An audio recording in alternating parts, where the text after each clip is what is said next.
Listen to what two of the greatest scientific minds in history said about the design and creation. Sir Isaac Newton.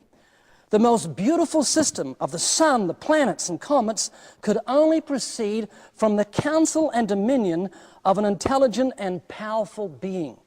Albert Einstein. He said, in the view of such harmony in the cosmos, which I, with my limited human mind, am able to recognize, there are yet people who say there's no God.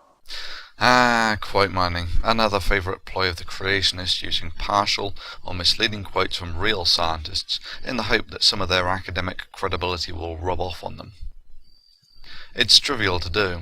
For instance, these are the words of the devoted creationist Kirk Cameron and his partner Ray Comfort. You guys who believe in God are idiots. You're small-minded people who are unintelligent. You don't think. There's no God. I'd rather go to hell than to believe in a megalomaniac like God.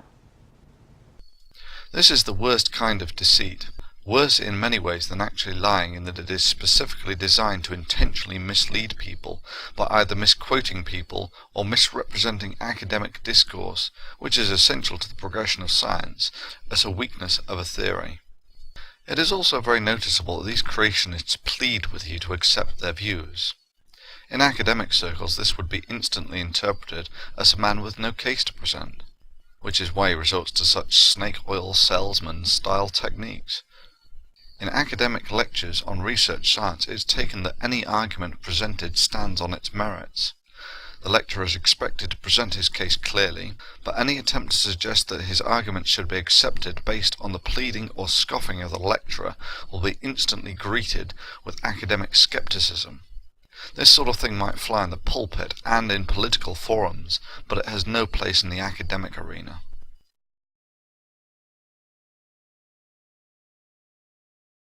You know, if the Coca-Cola can was made, there must be a maker. When I look at a painting, how can I know there was a painter? Well, the painting is absolute 100% scientific proof there was a painter. Well, the building is absolute 100% scientific proof there was a builder. Yeah, tell it, brother. Just like rocks are 100% absolute proof of a rock-making god. Just like sunsets is 100% absolute scientific proof of a sunset-making factory.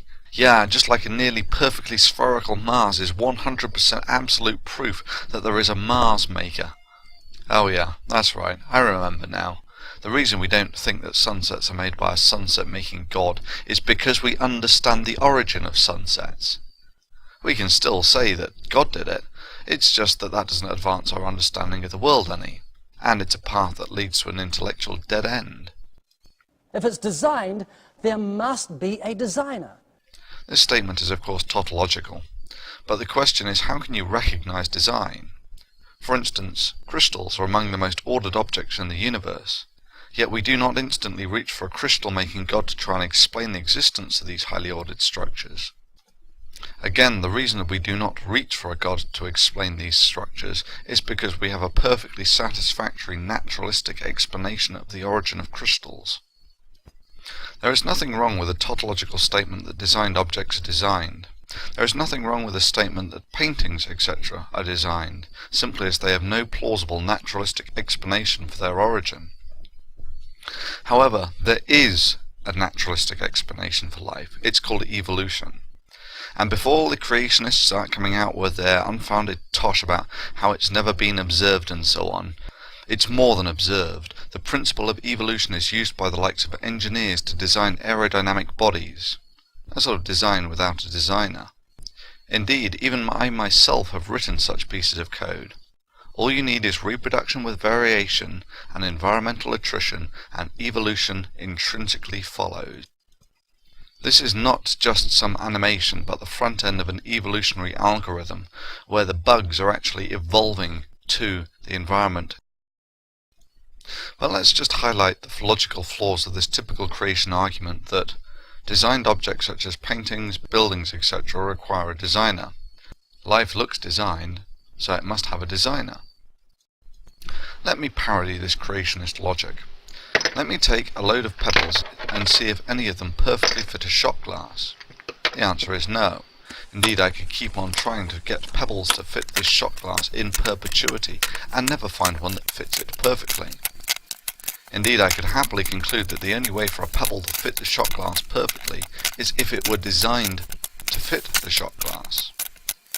Liquids, however, fit the shot glass perfectly every time.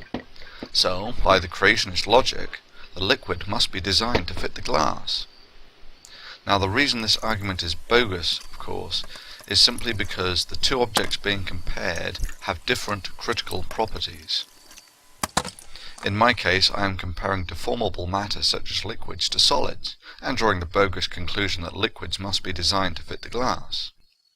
In the creationist case, they are comparing objects that are known to be manufactured with objects that can evolve, that is, objects that suffer environmental attrition and reproduction with variation, and then drawing the bogus conclusion that life must be designed.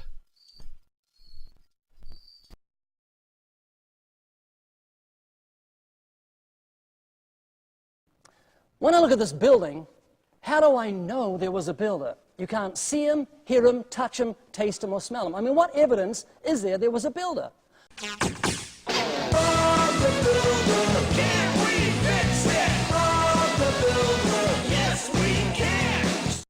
Yeah, that's right. You know there was a builder because you can see him, hear him, touch him, taste him, and smell him. Although few builders will allow it to go that far.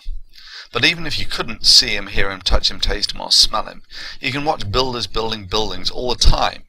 And even if you couldn't do that, you could go down to the planning department and get the blueprints for the building, and get the date the building was erected on and how it was made.